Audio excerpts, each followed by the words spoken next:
चलिए शांत रहेगा, इधर ध्यान दीजिए। आज जो पढ़ना है, चुंबकीय क्षेत्र में कोई धारावाही लूप को रखते हैं तो उस पर बल आघूर्ण कितना लगता है, इसका डेरिवेशन निकालने के लिए सीखना है ना।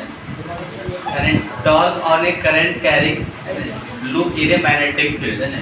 कोई मैग्नेटिक फील्ड में कोई करंट कैरिंग लूप को रखा जाता है तो उस पर क्या लगता है, टॉर्क लगेगा। और टॉर्क का मतलब क्या होता है कि जिस फोर्स के कारण कोई ऑब्जेक्ट रोटेट करता है उसी को हम क्या कहते हैं, टॉर्क कहते हैं। समझ आप, जिस फोर्स के लगने के कारण कोई ऑब्जेक्ट क्या करेगा, रोटेट करेगा तो टॉर्क लगेगा। और इसी प्रिंसिपल के आधार पर देखिए पंखा घूमता है ना, और क्या चलता है, मोटर चलता है। तो आज उसका प्रिंसिपल पढ़ना है, जिससे पंखा क्यों घूमता है, मोटर क्यों चलता है। करंट में ऐसा क्या होता है जो पंखा क्या करता है, घुमा देता है ना, और हम लोग पकड़ते हैं उस तार को तो नहीं घूम पाते हैं। आज ये सब सीखना है, समझ रहे हैं।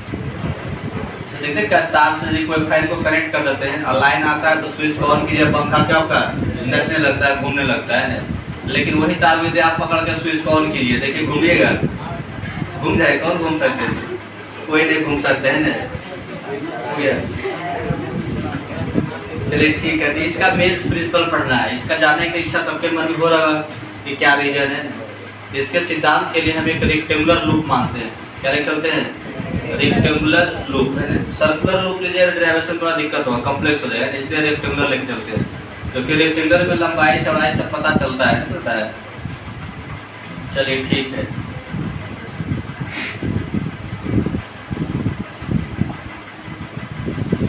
ये मान लीजिए कोई एक रेक्टेंगुलर लूप है इस तरह से।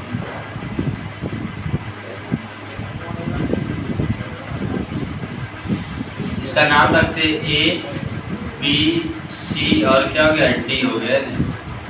और इसमें करंट पास कर रहा है, करंट इधर से इस तरह से पास कर रहा है, इसका डायरेक्शन इधर है, मतलब इस तरह से घूम रहा है। तो इसको क्या बोले, क्लॉकवाइज की एंटी क्लॉकवाइज, ये एंटी क्लॉकवाइज। करंट किस में चल रहा है, एंटी क्लॉकवाइज डायरेक्शन में चल रहा है, इस तरह से एंटी क्लॉकवाइज डायरेक्शन में चल रहा है, कोई दिक्कत नहीं। और आपको पहले कंसेप्ट बताए थे कि जब कोई भी कंडक्टर में करंट पास करता है और उसको मैग्नेटिक फील्ड में रखते हैं तो उस पर क्या लगता है, मैग्नेटिक फोर्स लगता है, चुंबकीय बल लगता है, जिससे भी क्या लगेगा, चुंबक मैग्नेटिक फोर्स लगेगा। यहाँ पर 4 साइड है, इस रेक्टेंगल में, इस क्वाड्रिलेटरल में कितने साइड है, 4 साइड है। तो चारों साइड पर क्या लगेगा, आपका मैग्नेटिक फोर्स लगेगा। इस पर भी लगेगा, BC पर भी लगेगा फोर्स, BA पर भी लगेगा, AD पर भी लगेगा और DC पर भी लगेगा, है ना। और सभी साइड में करंट का डायरेक्शन कुछ अलग अलग है, इस सब में सेम है, अलग अलग। इसका देखिए ऊपर की ओर है, लेफ्ट की ओर है, नीचे की ओर, फिर राइट की ओर, तो सब में डायरेक्शन क्या है, अलग अलग है। इसका मतलब है कि जब फोर्स लगेगा उसका डायरेक्शन भी क्या होगा, अलग अलग होगा, डायरेक्शन सबका सेम नहीं होगा। ये तो बात समझ में आता जा रहा है। चलिए ठीक है, मान लेते जो मैग्नेटिक फील्ड का दिशा है वो प्लेन के, यानी यहाँ पर बोर्ड है, बोर्ड के पैरेलल है। मैग्नेटिक फील्ड का डायरेक्शन क्या बोलते हैं, बोर्ड के पैरेलल। बोर्ड का पैरेलल का मतलब समझ रहे हैं, इधर की ओर, left to right, left to क्या हो गया, राइट। ये किसका डायरेक्शन है, मैग्नेटिक फील्ड, मैग्नेटिक फील्ड का। मैग्नेटिक फील्ड का मतलब बी से लिखते हैं ना, ये बी का डायरेक्शन है जो बोर्ड पे क्या है, पैरेलल दिया हुआ है। समझ में आ रहा है तक, ठीक है। अब देखिएगा इसकी लंबाई जो है यल मान लेते हैं, इस रेक्टेंगल का लंबाई क्या है, यल मान लेते हैं, और जो चौड़ाई है, ब्रेड्थ है, उसको क्या मानते हैं, बी मान लेते हैं। यानी लंबाई को यहाँ से यहाँ तक एल लेके चलिएगा, ये क्या हो गया, एल हो गया। और चौड़ाई जो यहाँ से यहाँ तक तो क्या है, इसको बी मान के चलते हैं। ये सॉरी, यहाँ से इधर तक ये क्या हो गया, बी हो गया, कोई दिक्कत नहीं है। अब अलग अलग साइड में करंट का डायरेक्शन अलग अलग है, और सभी क्या है, मैग्नेटिक फील्ड के अंदर ही रखा हुआ है। तो सभी पर क्या होगा, मैग्नेटिक फोर्स लगेगा, चुंबकीय बल सब पर लगेगा। अब किसका दिशा किधर होगा, थोड़ा सा ये एग्जामिन कर लेते हैं, चेक कर लेते हैं किसका डायरेक्शन किधर होगा। तो मैग्नेटिक फील्ड का दिशा निकालने के लिए किस नियम का उपयोग करते हैं, जो मैंने बोलते जाइए ना, मैग्नेटिक फील्ड का दिशा निकालना है तो कैसे निकालिएगा, किस नियम की वजह से निकालिएगा, लेफ्ट हैंड फ्लेमिंग रूल बताया था ना, लेफ्ट हैंड क्या होगा फ्लेमिंग रूल। इस तरह से नहीं करते हम फैलाने के लिए ना, इस तरह से फैलाइएगा लेफ्ट हैंड फ्लेमिंग रूल। ये फोर्स का दिशा बताएगा, इधर फोर्स लग रहा है, ये मैग्नेटिक फील्ड का डायरेक्शन बताएगा, और ये करंट का डायरेक्शन बताएगा। करंट का डायरेक्शन, मैग्नेटिक फील्ड का डायरेक्शन, ये क्या बताएगा फोर्स का डायरेक्शन, ये क्या बताएगा फोर्स का डायरेक्शन। इस मदद से निकालते हैं डायरेक्शन समझे ना। तो सभी लूप पर जो फोर्स लग रहा है उसका डायरेक्शन क्या होगा, ये पहले हम क्या करते हैं निकाल लेते हैं अलग अलग। इस पर पहले आइए ना, इसमें देखिए मैग्नेटिक करंट ऊपर की ओर जा रहा है ना, मैग्नेटिक फील्ड इधर की ओर बन रहा है, तो इस उंगली को इधर की ओर करना है, और इधर करंट जा रहा है उधर ये जाएगा, तो क्या होगा ये जाएगा। तो ऐसे हाथ घुमाना है, देखिए मैग्नेटिक फील्ड इधर की ओर, करंट ऊपर की ओर, थोड़ा टेढ़ा लेकिन ऊपर है, करंट क्या है ऊपर की ओर, और ये अंगूठा किधर गया है अंदर की ओर गया है, क्या दिखा रहा है अंदर की ओर, तो फोर्स किधर लगेगा अंदर की ओर लगेगा, समझ रहे हैं। तो इस पर जो फोर्स लगेगा, इस पर जो फोर्स लगेगा वो इनसाइड है ना, इनवार्ड लगेगा, क्या लगेगा आपका इनवार्ड। इस पर जो फोर्स लगेगा इसको मान लेते हैं F1 मान लेते हैं, क्या मान लेते हैं F1, ये इनवार्ड डायरेक्शन में किधर है इनवार्ड है ना। कोई दिक्कत है, इनवार्ड मतलब समझ में आ गया, अंदर की ओर भीतर की ओर फोर्स लगा है। इस पर चलिएगा, इस पर AB पर है ना, AB पर फोर्स किधर लग रहा है, तो देखिए मैग्नेटिक फील्ड किधर है, पहले मान लीजिए प्लेन के पैरेलल है, लेफ्ट टू राइट है, तो मैग्नेटिक फील्ड इधर चल रहा है। उसके बाद करंट की दिशा इधर है, इधर को इमेजिन कर लेते हैं, थोड़ा सा दबा हुआ लेकिन इधर ही मान लेते हैं ना, फोर्स किधर लगेगा, देखिए उस तरह से करना पड़ेगा ना हाथ को। अब हाथ कैसे घुमाए, ये वाला इधर और मैग्नेटिक फील्ड इधर, तो दूसरा चल गया है, मैग्नेटिक फील्ड इधर और करंट इधर। देखिए रुकिए रुकिए हो जाएगा, नहीं कैसे हुआ है ना, ये मैग्नेटिक फील्ड है और ये क्या है करंट है, देख इधर से भी नहीं हुआ नहीं हुआ,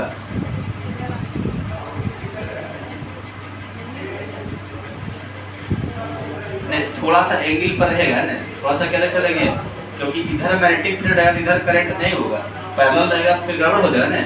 तो इसको ऐसे मान लेते हैं, क्या मान लेते हैं इस तरह से इमेजिन कर लेते हैं, तो समझ रहे हैं कहाँ गया, वो कॉपी लाइए थोड़ा समझ में आ जाएगा, कलम निकाल के।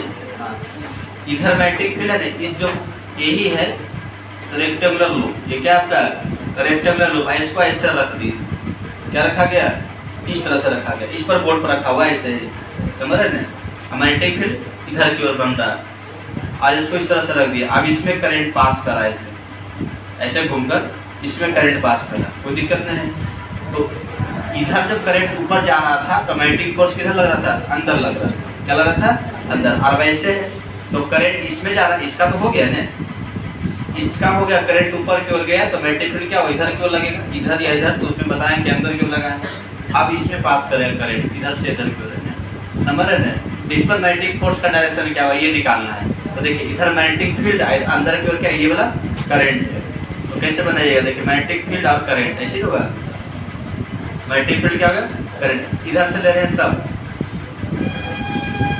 मैग्नेटिक फील्ड इधर हो गया और करंट क्या होगा इधर की ओर, तो फोर्स किधर लगेगा नीचे, किधर लगेगा नीचे, नीचे लगा या तो ऊपर लगेगा, इसमें नीचे लगेगा तो इसमें क्या होगा ऊपर लगेगा, 100% है ना, इसमें नीचे तो इसमें क्या होगा ऊपर लगेगा, ठीक है। तो इसको इस तरह से एक्सरसाइज कीजिए ऐसे, इसका जो फोर्स होगा वो नीचे क्यों लगा F2, ये क्या हो गया F2, समझ में आ रहा है, कोई दिक्कत नहीं।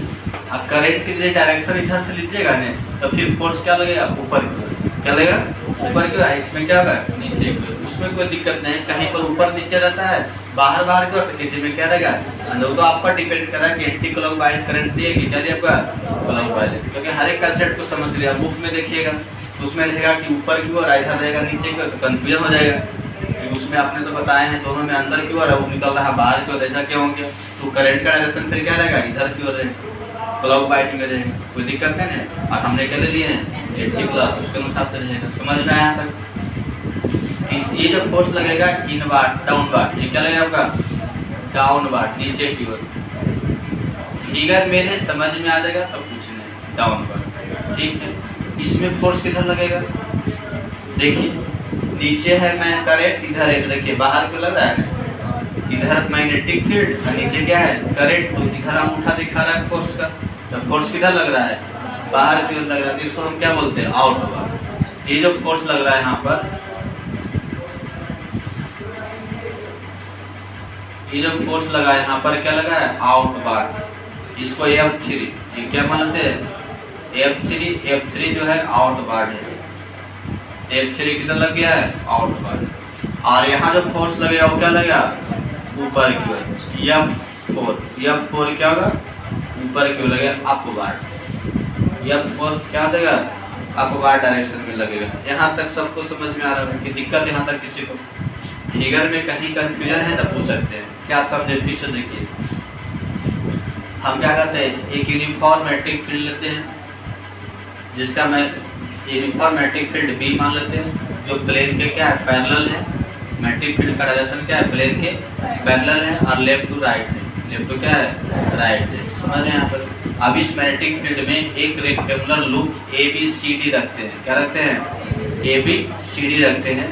और ये जो ABCD रेक्टेंगुलर लूप जो है उसमें जो करंट पास कर रहा है I करंट पास कर रहा है, और वो जो एंटी क्लॉक वाइज में चल रहा है। क्या चल रहा है? एंटी क्लॉक वाइज में चल रहा है। इतना मान के चलते हैं। फिर क्या मानते हैं? जब रेक्टेंगुलर लूप है तो लंबाई चौड़ाई तो होगा ही, इसके लंबाई को L मान लिया जाए, चौड़ाई को B मान लेते हैं, लेंथ को L और ब्रेड्थ को B मान लेते हैं। ये जनरली यही मानते हैं, जो दुनिया मानते हैं वही हम भी मानते हैं, लंबाई को L, दूसरा नहीं थोड़ा मान रहे हैं। चलिए ठीक है। करंट पहले से मानते आते हैं, करंट को I से लिखा था, I मान रहे, इसमें भी करंट I, इसमें भी करंट I, इसमें भी करंट I, इसमें भी करंट क्या हो गया? I। एक साथ में बोलना है, सब में करंट क्या पास कर रहा है? I पास कर रहा है। समझ में आ रहा है यहाँ पर? अब बात क्या रह गया कि जब कोई भी current carrying conductor magnetic field में रखा जाता है तो उस पर चुंबकीय बल लगता है। ये जानते हैं ना? जब कोई करंट कैरिंग कंडक्टर को मैग्नेटिक फील्ड में रखते हैं तो उस पर क्या लगेगा? चुंबकीय बल लगेगा, मैग्नेटिक फोर्स लगेगा। और वो मैग्नेटिक फोर्स का जो डायरेक्शन होगा उसे हम लेफ्ट हैंड फ्लेमिंग रूल के नियम से ज्ञात करते हैं। समझ यहाँ पर? तो इसमें भी करंट कैरिंग लूप है, 4 साइड है, चारों पर करंट पास कर रहा था, चारों साइड पर क्या लगेगा? मैग्नेटिक फोर्स लगेगा। चारों साइड पर मैग्नेटिक फोर्स लगेगा, है ना? और चारों साइड में करंट की दिशा क्या है? अलग अलग है, तो मैग्नेटिक फोर्स का भी दिशा क्या होगा? अलग अलग होगा। समझ रहे हैं? मैग्नेटिक फोर्स का भी डायरेक्शन क्या होगा? अलग अलग होगा। समझ में आ रहा है? अब इसका दिशा किधर होगा ये जानना है। क्या जानना है? किस साइड पर डायरेक्शन क्या होगा हमें ये सीखना है। तो इसको जानने के लिए लेफ्ट हैंड फ्लेमिंग रूल का उपयोग कीजिएगा, ये कीजिएगा। चलिए ठीक है। इसमें जब हमने लेफ्ट हैंड फ्लेमिंग रूल का उपयोग किए तो पता चला कि करंट अंदर क्यों लग रहा है। क्या लग रहा है? अंदर क्यों। कर चुके हैं, फिर से करें क्या? नहीं है ना? इसमें जब उपयोग किए तो पता चला कि करंट क्या है? अति फोर्स नीचे की ओर लग रहा है। इसमें जब यूज किया तो देखा गया अति फोर्स बाहर की ओर लग रहा है। इसमें क्या लग रहा है? ऊपर की ओर लग रहा है। क्या लग रहा है?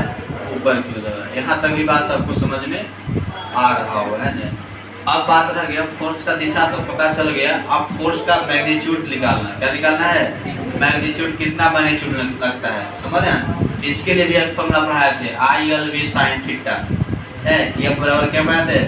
ILV sin थीटा या IL cross B। IL cross क्या था? B। इसके मदद से ये किस प्रकार के कंडीशन में इस प्रकार का डेरिवेशन का उपयोग होता है मालूम है? ये तभी उपयोग होगा जब किसी मैग्नेटिक फील्ड में करंट कैरिंग कंडक्टर को रखा जाता है, तब उस पर जो फोर्स लगता है उसका फॉर्मूला होता है ILV sin थीटा होता है। इसी का यहाँ पर भी क्या करना है? उपयोग करना, क्योंकि वही कंडीशन यहाँ भी अप्लाई हो रहा है। कंडक्टर है, मैग्नेटिक फील्ड में रखा गया, उसमें करंट I पास कर रहा है, तो सभी साइड पर लगने वाले फोर्स का हम पहले परिमाप निकाल लेते हैं। डायरेक्शन तो पता चल ही गया है, तो परिमाप डायरेक्शन दोनों एक साथ लिखते हैं। तो क्या मान कर लिखे हैं तो पता चल जाएगा, बोल कर लिखा है तो हो जाएगा ना। 2 बार बोल चुके हैं, है ना? चलिए अब चलेगा साइड किस पर? BC। क्या लगेगा? साइड BC पर आरोपित, इंग्लिश में लिखिए सही रहेगा ना, force exerted on side BC, force exerted on side क्या होगा BC पर जो फोर्स लगेगा वो क्या होगा I गुनी हो जाएगा और BC गुनी हो जाएगा और B होगा और क्या होगा साइन थीटा हो जाएगा, क्या हो जाएगा साइन थीटा। एक फॉर्मूला लगेगा I गुने BC गुने B गुने क्या होगा साइन थीटा। सिंस आप जनरली पढ़े थे, चूंकि पहले पढ़े थे कि फोर्स बराबर जो होता है गप ने मैग्नेटिक फोर्स का फॉर्मूला क्या होता है, यह बराबर ILB क्या होता है साइन थीटा। मैग्नेटिक फोर्स का जो होता है ILB क्या होता है साइन थीटा। तो यहाँ पर क्या इसको F1 माने, क्या माने हैं F1, तो F1 वही होगा I हो गया, BC की जगह पर L, लंबाई L है माने ना, AD इक्वल टू क्या है BC, तो BC की जगह पर क्या होगा L होगा। इधर ध्यान दीजिएगा IL और B और साइन थीटा का साइन क्या रहेगा थीटा। ये किधर लग रहा है एलोंग इनवर्ड, इधर लग रहा है, इस पर जो फोर्स लग रहा है इनवर्ड अंदर की ओर, एलोंग क्या होगा इनवर्ड डायरेक्शन, इनवर्ड डायरेक्शन। अब इसको देखिए F1, यहाँ पर ये भी देख रहे हैं कि ILB है और थीटा का मान 0 डिग्री होगा, 90 डिग्री होगा, नहीं होगा, क्यों होगा 90 डिग्री, क्योंकि मैग्नेटिक फील्ड इधर अब फोर्स क्या लग रहा है अंदर की ओर लग रहा है, तो ये कितना बनेगा परपेंडिकुलर तो लगा है, एग्जैक्ट नहीं लगा है, और थीटा बराबर क्या होगा 90 डिग्री होगा ना, तो साइन क्या हो गया 90 degree, since theta equal to क्या हो गया 90 डिग्री। क्यों 90 डिग्री होगा, क्योंकि फोर्स प्लेन के परपेंडिकुलर, फोर्स प्लेन के क्या आपका परपेंडिकुलर है ना। चलिए ठीक है, तो इसलिए F1 जो निकल गया वो हो गया ILB, क्या हो जाएगा ILB, इसका मैग्नीट्यूड जो ही रह गया ILB, F1 का मैग्नीट्यूड क्या रहेगा ILB रहेगा। ये जो है ILB इसका डायरेक्शन है, लेकिन इसका डायरेक्शन नहीं है, इसका कोई दिशा है, ये मैग्नीट्यूड निकाल लिया ना, नहीं है, तो ये है डायरेक्शन लेकिन ये नहीं। चलिए ठीक है, तो इस पर कितना फोर्स लगा, क्या दिशा हुआ, दोनों चीज लिखा गया, फोर्स लगा ILB मैग्नीट्यूड और डायरेक्शन किधर होगा इनवर्ड की ओर, है ना।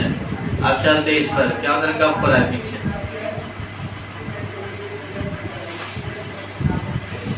अब इस पर चलते हैं।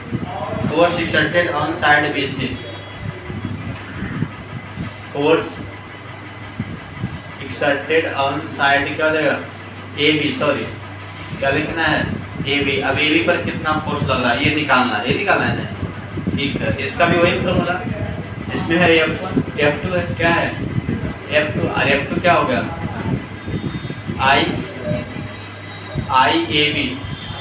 IAB क्या होगा साइन थीटा, साइन IAB और वो B रहेगा, B नहीं रहेगा मैग्नेटिक फील्ड वाला, और उसके बाद साइन थीटा, उसके बाद क्या होगा साइन थीटा।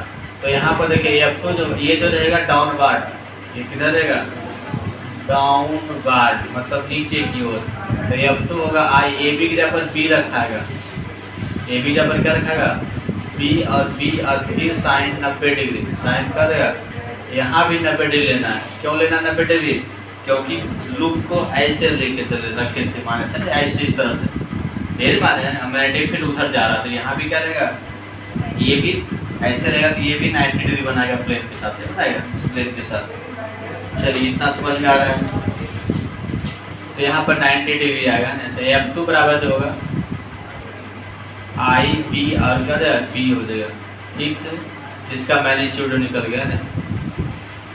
अब निकालना है किस पर फोर्स AD पर, इसी तरह से लिखना है force exerted on AD, force exerted on क्या रहेगा साइड AD, साइड क्या हो गया AD पर कितना बल लगेगा, तो इसको F3 करके लिखिएगा, क्या लिखिएगा F3 करके, और F3 बराबर क्या होगा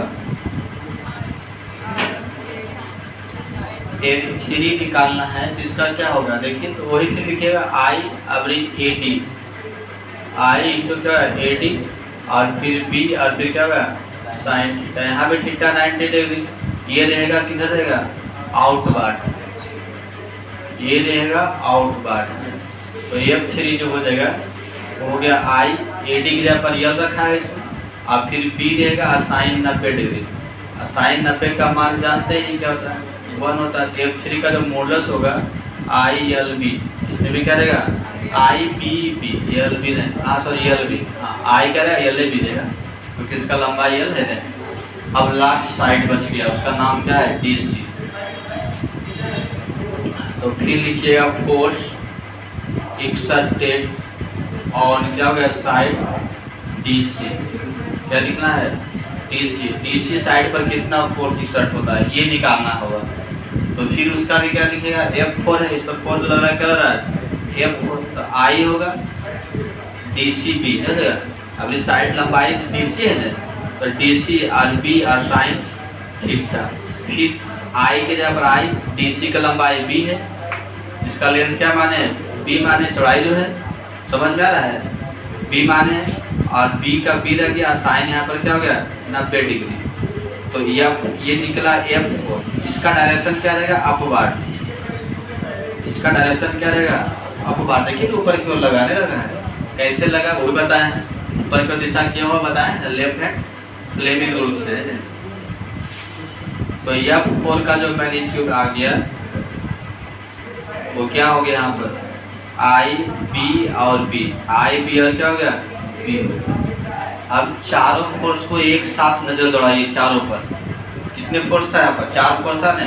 एक देखिए F1 है, दूसरा क्या है F2 है, और तीसरा क्या है F3 है, और चौथा F4 है। चारों फोर्स को एक बार देखिए क्या दिख रहा है, कुछ दिख रहा है। चारों फोर्स को एक बार देखने से क्या दिखाई पड़ा, दिखाई यही पड़ा कि दो फोर्स का मैग्नीट्यूड बराबर है ना, दो फोर्स का मैग्नीट्यूड क्या है बराबर, यही दिखाई पड़ा ना, और कुछ दिखाई पड़ा।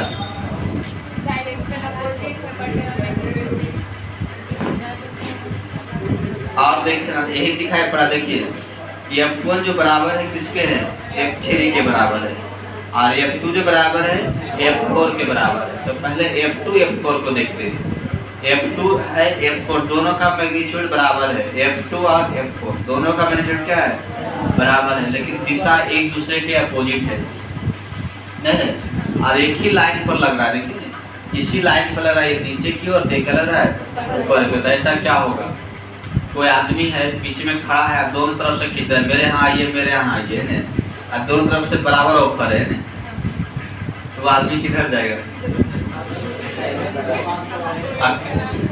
दोनों तरफ से ऑफर बराबर है,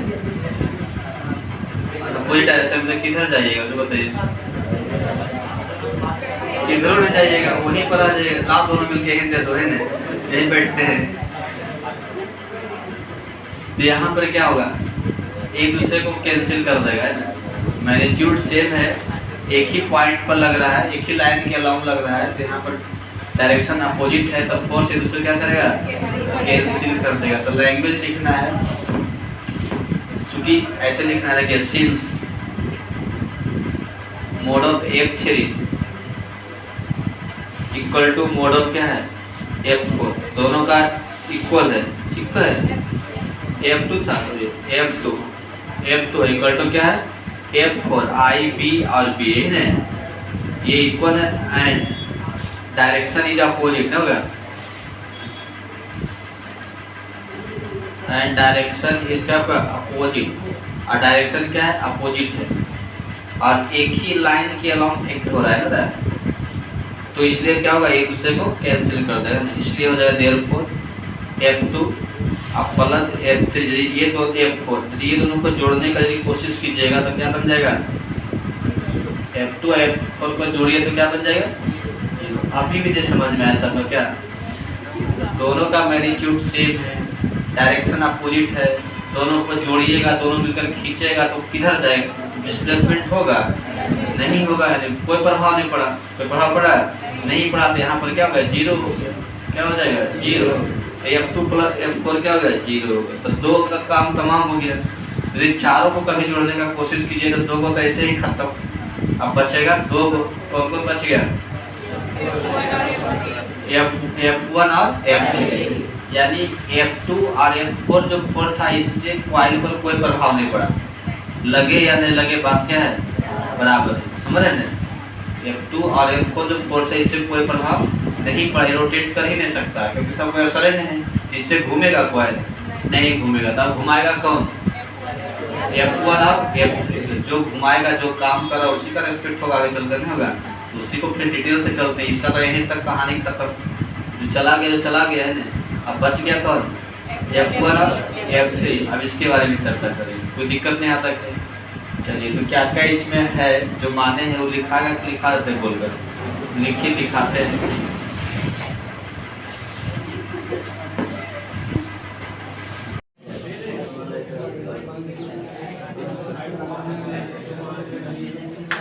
चलिए इधर ध्यान देखिए, इधर पहले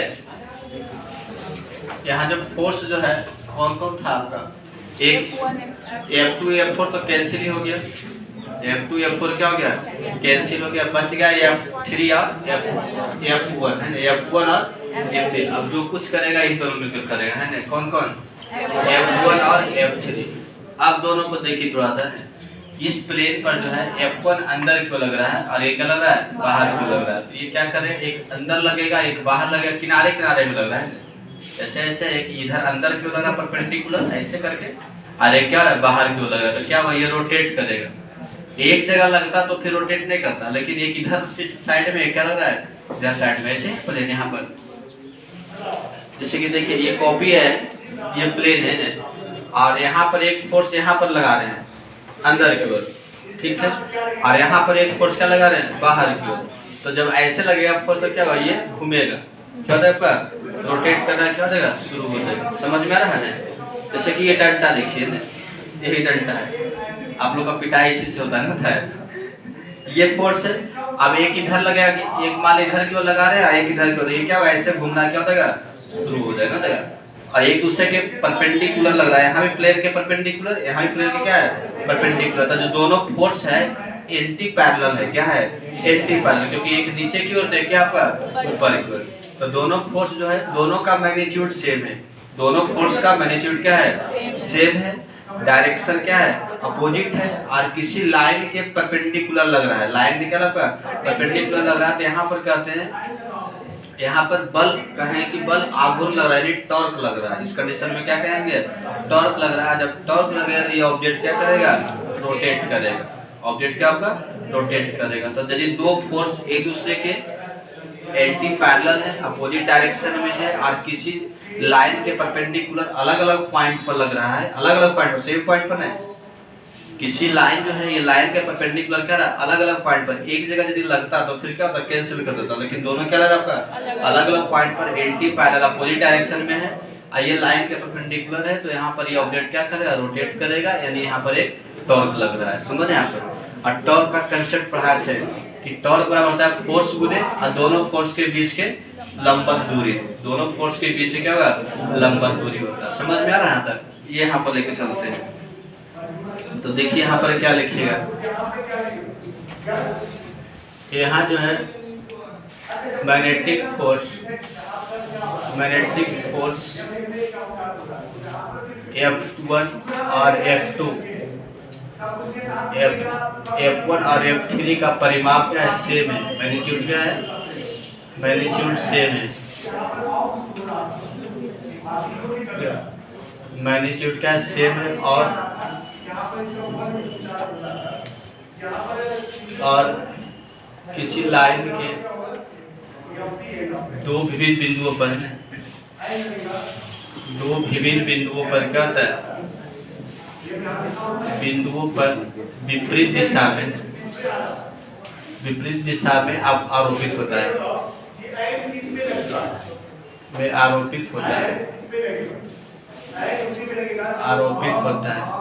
हो गया।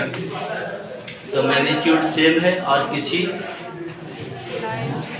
लाइन के क्या हो गया, लाइन के दो विभिन्न बिंदुओं पर क्या होगा, विपरीत दिशा में लगता है, आरोपित होता है। तो यहाँ पर क्या कहता है, बल आघूर्ण लग रहा है, वस्तु रोटेट करने लगेगा, और क्या लगेगा आपका, बल आघूर्ण लगता है, आरोपित होता है, जिससे कॉइल जो होता है, कॉइल है आपका, सॉरी लूप है ना, जिससे लूप क्या होता है, लूप घूर्णन करने लगता है, रोटेट करने लगता है, रोटेट करने लगता है, जिससे क्या होगा, ये लूप क्या होगा, रोटेट करने लगता है। क्या अतः बल आघूर्ण लगता है ना, अतः क्या हो गया, बल आघूर्ण लग रहा है ना, जिसको बोलते हैं टॉर्क। क्या बोलेगा, टॉर्क है ना, टॉर्क लगता है, यानी बस जिस फोर्स के कारण वस्तु रोटेट कर रहा है, यानी कह सकते हैं क्या लगा आपका, टॉर्क लगता है, कोई दिक्कत नहीं। अब मान लेते हैं कि जो लूप लिए हैं, जो लूप है वो मैग्नेटिक फील्ड से थीटा कोण पर स्थित है, इस पर है, थीटा कोण पर है ना। तो यदि मान लेते हैं, यदि लूप बी से थीटा कोण पर है, थीटा कोण पर क्या है, स्थित है, ये मान के चलते हैं बी से थीटा कोण पर स्थित है। तो बी से जब थीटा कोण पर स्थित रहेगा तो इसका फिगर इस तरह से भी बना सकते हैं, इधर बी बन रहा है, इसको ऐसे से मिलाइएगा, मैच करिएगा फोर्स का, तो ये लेंथ हो गया और ये क्या हो गया, बी हो गया, यहाँ पर एंगल क्या बन जाएगा, थीटा, ये एंगल क्या बनेगा, थीटा बनेगा, कोई दिक्कत नहीं है, समझ में आ रहा बात। बी जो है किस कोण से स्थित है आपका, थीटा कोण। यहाँ तक सब लोग समझ रहे हैं ना। अब इस फिगर को काट कर हम थोड़ा बाहर निकालते हैं, जैसे ये कोण एंगल थीटा बन रहा है, ये एंगल थीटा बन रहा है, तो और कहाँ पर एंगल थीटा बनेगा बता सकते हैं, ऐसे मिलाइएगा तो ये एंगल में क्या बनेगा, थीटा ही बनेगा। इसको ऐसे परपेंडिकुलर खींचिएगा तो ये भी एंगल क्या बनेगा, थीटा ही बनेगा, तो ये थीटा बन रहा है तो ये भी एंगल क्या होगा, थीटा ही बनेगा, नहीं बनेगा। चलिए इतना बात सबको समझ में आती है। इस फिगर को कट करके निकालते हैं बाहर, देखिए ऐसा एक फोर्स यहाँ लगा था और एक फोर्स यहाँ लगा है, यहाँ जो फोर्स लगा था ऊपर की ओर है ना, इधर को लगा था ना यहाँ फोर्स, इसको माने थे F1, सॉरी F2 माने, F1 माने, क्या माने, F1। एक फोर्स ये लगा, इसको क्या माने, F2 माने, F3, ये क्या है, F3। तो ये जो फोर्स था F1, इधर वाला फोर्स क्या था, F3 था, और एंगल को ये थीटा माने हैं, ये क्या माने हैं, थीटा मान के चले, ये वाला एंगल थीटा मानिएगा। तो फिर इसको ऐसे मिलाइएगा, क्योंकि लूप इस तरह से था, ऐसे था ना, इसको मिलाइएगा तो ये 90 डिग्री बनेगा, सॉरी ये एंगल का अल्फा होगा, 90 डिग्री रहेगा ना, तो ये एंगल क्या हो जाएगा, अल्फा हो जाएगा। ये एंगल थीटा है तो ये एंगल क्या बनेगा, ऊपर वाला एंगल अल्फा बनेगा, ऊपर वाला क्या बनेगा, अल्फा। बात समझ में आया, नहीं समझे, नहीं समझे तो फिगर को ऐसे कट करके बनाते, देखिए यही था रेक्टेंगुलर लूप, नहीं था, ये है रेक्टेंगुलर लूप, याद है ना, ये क्या है, रेक्टेंगुलर लूप। और थोड़ा लंबा करके देखिए, फोर्स एक यहाँ पर लगा है और एक फोर्स यहाँ पर लगा है ना, ये था F1 और ये क्या था, F3, ये क्या था, F3। इसको जब ऐसे मिलाइएगा, ये मिलाइएगा तो ये जो एक ये जो मिलेगा, और इस पर जो परपेंडिकुलर डिस्टेंस से एक फोर्स यहाँ पर एक फोर्स यहाँ पर, तो दोनों बल के बीच लंबा दूरी लेना है। क्या लेना है आपका, लंबा दूरी। तो लंबा दूरी कौन सा होगा पता है, ये वाला होगा। परपेंडिकुलर डिस्टेंस कौन सा होगा, ये वाला परपेंडिकुलर डिस्टेंस होगा। समझ है, यहाँ पर ये 90 डिग्री इसके साथ रहेगा, क्या रहेगा, दिखने में ऐसा लग रहा है लेकिन इसके साथ क्या आपका 90 डिग्री, और ये परपेंडिकुलर डिस्टेंस में रहेगा। कोई दिक्कत नहीं समझ रहे हैं, समझ में आएगा, नहीं कैसा आएगा समझ में।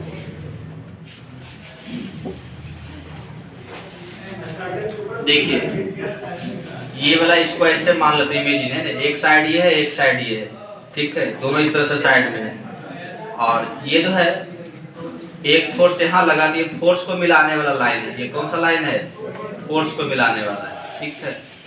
ये साइड है, इसको क्या है, ये फोर्स को मिलाने वाला है। साइड तो ऐसे है, सीधा दोनों है ना, लेकिन फोर्स को मिलाने वाला इस तरह से। फोर्स को मिलाने वाला क्या है, ये परपेंडिकुलर है नहीं है। अब इसको हम क्या करते हैं, ऐसे लेते हैं, क्या करते हैं, इस तरह। तो परपेंडिकुलर हुआ कि नहीं होगा, तो यही लाइन यहाँ पर है, समझ में आ रहा है ना। यहाँ पर 90 डिग्री कितना, यहाँ पर एंगल कितना बनेगा, 90 डिग्री बनेगा, परपेंडिकुलर होगा, तो ये 90 डिग्री बन गया। ये क्या बन गया, 90 डिग्री। और ये एंगल थीटा माने थे तो ये एंगल क्या हो जाएगा, अल्फा हो जाएगा। इधर वाला एंगल थीटा माने तो ये एंगल क्या होगा, अल्फा होगा और ये 90 डिग्री बनेगा। कोई दिक्कत नहीं है, समझ में आ रहा था। अब इसको मान लीजिए त्रिभुज कुछ मान लीजिए ना, इसको P मान लीजिएगा, इसको Q मान लीजिए, इसको क्या मान लेते हैं, R मान लेते हैं। क्या मान लेते हैं, R मान लेते हैं। तो आइए संपूर्ण त्रिभुज PQR में, PQ क्या हो गया, R में। PQR में क्या देखिएगा बता सकते हैं, थीटा प्लस अल्फा जो होगा 90 डिग्री होगा, समझ देगा। थीटा प्लस अल्फा क्या होगा, 90 डिग्री। या तो ऐसे भी कर सकते हैं कि साइन अल्फा जो होगा, साइन अल्फा के इसके सामने वाला क्या होगा, लंब, सामने वाला क्या होगा, लंब। तो PR क्या हो गया, PR। अब बटे क्या हो जाएगा, PQ। कर्ण ही ना, ये क्या है, कर्ण, क्योंकि 90 के सामने वाला भुजा कर्ण, हाइपोटेनस। 90 के सामने वाला भुजा क्या होगा, कर्ण, हाइपोटेनस हो गया। और इसके सामने वाला भुजा क्या हो गया, लंब। ये क्या हो गया, लंब। तो साइन अल्फा बराबर PR बटे क्या हो गया, PQ, यानी लंब बटे क्या हो जाएगा, कर्ण। समझ में आया तब। तो इसलिए निकालना है PR। क्या निकालना है, PR। PR ही दोनों फोर्स के बीच का लंबवत दूरी है। कौन है आपका, PR ही। समझ में आ रहा है ना। जैसे ये जो लाइन, दो लाइन ऐसे लिए हैं, एक लाइन एक लाइन ये, एक फोर्स यहाँ लग रहा है, एक फोर्स यहाँ लग रहा है, तो ये लंबवत दूरी नहीं होगा। लंबवत दूरी क्या होगा, ऐसे होगा। लंबवत दूरी क्या होगा, ये होगा परपेंडिकुलर डिस्टेंस। तो ये PR निकालना है। क्या निकालना है, PR। तो PR बराबर हो गया PQ साइन अल्फा। PQ क्या हो गया, साइन अल्फा। तो इंप्लाई PR बराबर PQ के जगह पर रखा है, क्या रखा है, PQ यही है। ये जो PQ है वही ये साइड होगा, ये साइड, ये साइड, ये साइड, तीनों क्या है, बराबर। ये तीनों क्या है, बराबर। तो इसके जगह पर B रखा जाएगा। क्या रखा जाएगा, B। समझ में आया। तो PQ जगह पर क्या रखेगा, B और साइन अल्फा। तो PQ निकल गया, B साइन क्या हो गया, अल्फा हो गया। तो लंबवत दूरी निकल गया दोनों फोर्स के बीच। दोनों फोर्स का परिमाप भी मालूम है। क्या है परिमाप, ILB। क्या है परिमाप, ILB। तो टॉर्क निकल जाएगा, तो निकल जाएगा। फोर्स का परिमाप मिला ना, क्या मिला, ILB मिला। दोनों फोर्स के बीच के लंबवत दूरी भी मिल गया। क्या मिल गया, B साइन अल्फा। तो अब खाली क्या निकालना है, टॉर्क निकालना। क्योंकि पता चला कि टॉर्क लग रहा है, लगता है, लेकिन टॉर्क का मैग्नीट्यूड अभी पता नहीं चला है। और टॉर्क का मैग्नीट्यूड निकालने के जानते हैं, किसी एक फोर्स का मैग्नीट्यूड और दोनों फोर्स के बीच का लंबवत दूरी के गुणनफल को क्या करते हैं, टॉर्क करते हैं। तो किसी एक फोर्स का मैग्नीट्यूड निकला हुआ है, खाली निकालना था लंबवत दूरी। तो लंबवत दूरी निकालने के लिए ही इतना पापड़ बेलना पड़ा है ना, अलग से ट्रायंगल कट करके निकालना पड़ा। समझ रहे ना। एंगल थीटा माने हैं, फिर अल्फा निकाले, साइन अल्फा निकाले, इसलिए हम तब हमारा क्या मिला, PR मिला, लंबवत दूरी मिला है। कोई दिक्कत है यहाँ तक, चलिए कोई दिक्कत नहीं। अब आइएगा देखिए, टॉर्क बराबर सिंस यहाँ पर ले देते हैं, क्योंकि जानते हैं कि टॉर्क बराबर जो होता है किसी एक बल का क्या हो गया, परिमाण है ना, magnitude of any one force, परिमाण है ना, और गुने दोनों बलों के बीच क्या देगा, दोनों बलों के बीच लंबवत दूरी, बीच क्या देगा, लंबवत दूरी। यही होता है टॉर्क का फॉर्मूला। दोनों बलों के बीच क्या हो गया, लंबवत दूरी। कोई दिक्कत नहीं है। तो बल समझ में आया है। तो बल का परिमाप है, टॉर्क को ऐसे लिखिएगा। अब बल का परिमाप क्या है, ILB। IL लगेगा डंडा नहीं, B तो पहले कैंसिल हो गया ना, हो गया। तो L भी बचा है ना, F2 और F3 बचा, F1 और क्या बचा है, F3 बचा है। तो ILB होगा, क्या हो गया, ILB हो जाएगा। और गुने लंबवत दूरी क्या यहाँ पर होगा, B साइन अल्फा। क्या लिखाएगा, B साइन अल्फा लिखाएगा। समझ में आ गया। तो यहाँ पर क्या लिखे, टॉर्क बराबर हो गया IL और B और फिर B साइन अल्फा। B क्या हो गया, साइन अल्फा। कोई दिक्कत नहीं। तो यही होता है टॉर्क का फॉर्मूला। ये क्या होगा, टॉर्क की फॉर्मूला। एक चक्कर लिए हैं, एक लूप लिए, तो टॉर्क का फॉर्मूला ये निकला है। हो सकता है 2 लूप रहे, 3 रहे, 4 रहे, 5 रहे। इससे झंझट से बचने के लिए हम क्या मान लेते हैं, n लूप मान लेते हैं। 2 3 4 5 कितना करते रहेंगे, हम क्या मान लेते हैं, n मान लेते हैं। समझ में आ रहा है ना। तो n लूप के लिए क्या हो जाएगा, n टर्न के लिए n लूप के लिए हो जाएगा टॉर्क बराबर होगा I n I ना देगा, या तो I कीजिएगा, ठीक है, n I l b और क्या हो जाएगा sine alpha, n I l क्या होगा l b साइन अल्फा, यहाँ तक। अच्छा वो कैपिटल B लीजिएगा ने, ठीक है, n I l b और कैपिटल B और क्या हो गया साइन अल्फा हो जाएगा। ये हो गया टॉर्क बराबर, कोई दिक्कत नहीं है। एक लूप के लिए होगा I l b b sine alpha, और यदि n लूप है तो क्या होता है n I l b और साइन अल्फा हो गया। अब l देखिए क्या है लंबाई है, अभी क्या है चौड़ाई है, लंबाई गुने चौड़ाई क्या होता है लंबाई गुने चौड़ाई क्या होगा एरिया क्षेत्रफल, जिसके अपन क्षेत्रफल लिख सकते हैं। तो टॉर्क बराबर क्या होता है n I a b और क्या हो गया sine alpha, n I a b क्या हो गया साइन अल्फा, a बराबर जो है क्षेत्रफल, यानी a क्या निकल गया एरिया निकल गया। किसका एरिया निकल गया ABCD लूप का निकल गया। किसका निकल जाएगा ABCD लूप का। कोई दिक्कत नहीं यहाँ तक किसी को कोई दिक्कत है तो पूछिएगा, है ना, समझ में आ रहा है यहाँ तक। चलिए नोट कीजिए, समझ में।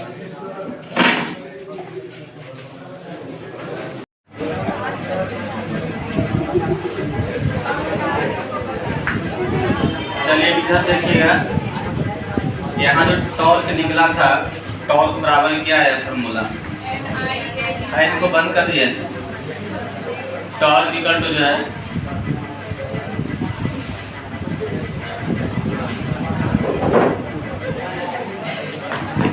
n I a b sine alpha है, टॉर्क इक्वल टू जो है n I a b क्या है साइन अल्फा।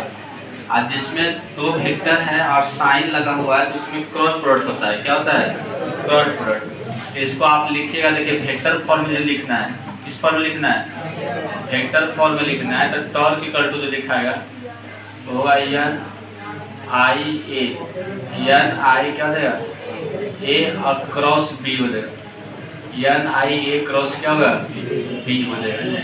ये वेक्टर फॉर्म में लिखा है।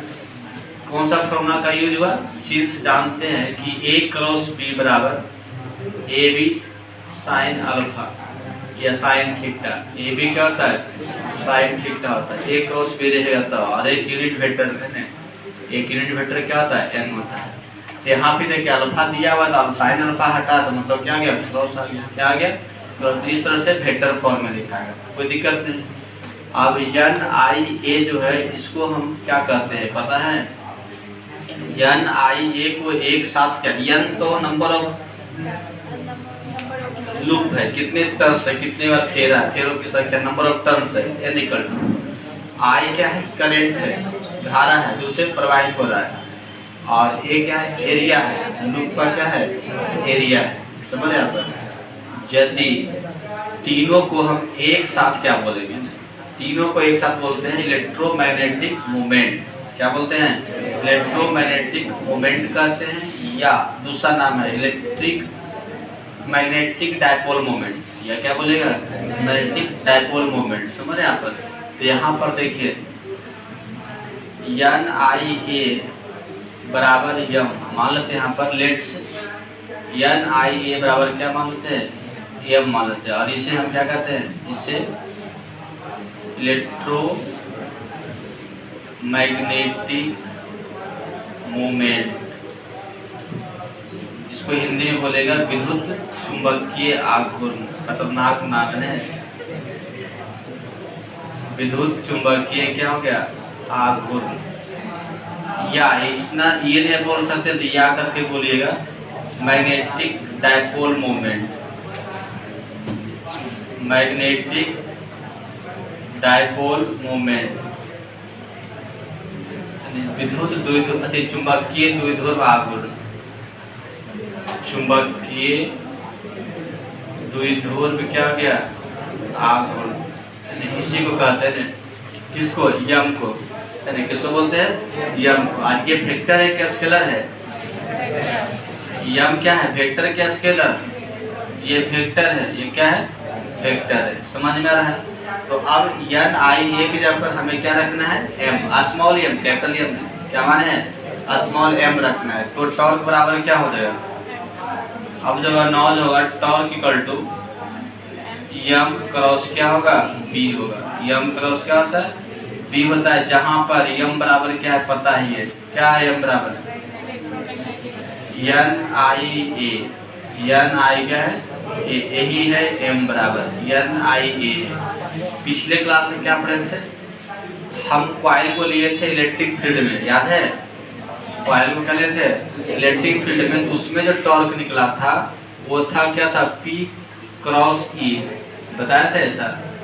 उसमें जो टॉर्क निकला था पी क्रॉस क्या था ई, जहां पर पी क्या था electric dipole moment, electric dipole moment, और ये क्या था इलेक्ट्रिक फील्ड, ये क्या था इलेक्ट्रिक फील्ड। और यहाँ पर क्या है देखिए टॉर्क बराबर एम क्रॉस बी, जहाँ पर एम है मैग्नेटिक डायपोल मोमेंट, क्या है मैग्नेटिक डायपोल मोमेंट है ना, और बी क्या है मैग्नेटिक फील्ड है, बी क्या है आपका मैग्नेटिक फील्ड। चलिए ठीक है, टॉर्क एक प्रकार से वेक्टर क्वांटिटी है जो मैग्नेटिक डायपोल मोमेंट और मैग्नेटिक फील्ड पर डिपेंड करता है, यानी दोनों का क्या होता है क्रॉस प्रोडक्ट के बराबर होता है।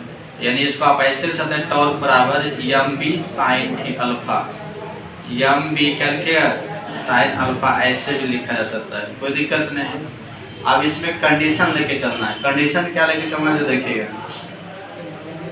यदि मान लेते हैं अल्फा इक्वल टू 0 डिग्री, क्या मान लेते हैं 0 डिग्री। अच्छे बताइएगा अल्फा 0 कब बनेगा, जब थीटा 90 होगा तब, जब थीटा क्या होगा 90 होगा तब अल्फा 0 होगा, क्योंकि हमने जो बनाए थे एंगल जो माने थे थीटा माने थे, अल्फा नहीं माने थे स्टार्टिंग में, फिगर में याद है हमने जो फिगर बनाए थे ना ऐसा वाला, खाली हाँ सब करे जाते हैं ना, ऐसा जो फिगर बनाए थे ये वाला था थीटा था, यहाँ पर क्या था अल्फा, क्या था अल्फा, तो थीटा प्लस अल्फा 90 था। यदि अल्फा 0 डिग्री है इसका मतलब थीटा क्या होगा 90 डिग्री होगा, और थीटा जब 90 डिग्री होगा तो क्या होगा यहाँ पर बता सकते हैं, या तो फिर देखिए अल्फा जब 0 रहेगा, सॉरी अल्फा जब 0 डिग्री है इसका मतलब क्या है, जो लूप जो साइड है जिसमें करंट का जो डायरेक्शन रहेगा वो मैग्नेटिक फील्ड के अलॉन्ग रहेगा, तब ना 0 बनेगा। मैग्नेटिक फील्ड का क्या रहेगा पैरेलल रहेगा, तब 0 डिग्री बनेगा, और जब 0 रहेगा तो साइन 0 का मान क्या होगा 0, तो टॉर्क क्या होगा 0 होगा ना, देगा टॉर्क क्या होगा 0, समझ है ना। और टॉर्क 0 का मतलब रोटेट करेगा नहीं करेगा, जब 90 डिग्री रहेगा तो मैक्सिमम होगा, तो वहाँ पर क्या होगा टॉर्क रोटेट करेगा। तो यदि अल्फा 0 है तो टॉर्क इक्वल टू क्या होगा 0, टॉर्क क्या होगा 0, यानी इसका मतलब क्या होगा कि कॉइल लूप जो है, लूप क्या है लूप रोटेट नहीं करेगा, रोटेट क्या होगा नहीं करेगा, फोर्स नहीं लगेगा तो कहाँ से करेगा। अब अगला कंडीशन, यदि इफ अल्फा इक्वल टू π/2 दे रहे 90 डिग्री दे रहे 90 डिग्री ले रहे, तो टॉर्क मैंने लूप क्या होगा टॉर्क आपका मैक्सिमम होगा एम बी, क्या होगा एम बी, जिसको हम मैक्सिमम बोलते हैं। क्यों मैक्सिमम होगा, क्योंकि साइन 90 का मान 1 होता है और ये मैक्सिमम वैल्यू है, साइन 90 के मान 1 होगा, ये क्या आपका मैक्सिमम वैल्यू है, तो टॉर्क मैक्सिमम होगा ना होगा, तो टॉर्क जो होगा एम बी लिखाएगा, ये मैक्सिमम आएगा। तो मैक्सिमम टॉर्क कितना होता है एम बी, एम बी वो मोबाइल में भी यूज करते नहीं करते, इतना एम बी खत्म हो गया तो पता चल जाएगा एम बी क्या है, यहाँ पर टॉर्क वो एम बी नहीं, यहाँ पर क्या हो गया टॉर्क, वो मैक्सिमम टॉर्क है, कोई दिक्कत नहीं यहाँ तक है। तो टॉर्क लग रहा है तो रोटेट आपका, अब जब यही कॉइल रोटेट करा, कॉइल तो गायब हो गया है जो लूप बनाए थे, अब यही लूप यदि रोटेट करेगा तो जब घूमने लग गया तो उसमें जो चीज़ लगाइएगा उसका यूज हो जाएगा। पंखा डायना लगा दीजिएगा तो क्या होगा पंखा घूमने लगेगा, तो फिर हवा देने लगेगा, क्या लगेगा। मोटर सेट कर दीजिएगा तो फिर क्या होगा मोटर चलने लगेगा, समझ में आ रहा है। तो सबका प्रिंसिपल क्या होता है, एक प्रिंसिपल होता है, क्या कौन सा होता है, यदि किसी धारावाही लूप को मैग्नेटिक फील्ड में रखते हैं तो उस पर बल लगता है और लूप क्या होगा रोटेट करने लगता है, कोई दिक्कत नहीं यहाँ तक। चलिए और कहीं किसी को दिक्कत है तब पूछ सकते हैं, इतना बड़ा ड्राइवेशन है ना।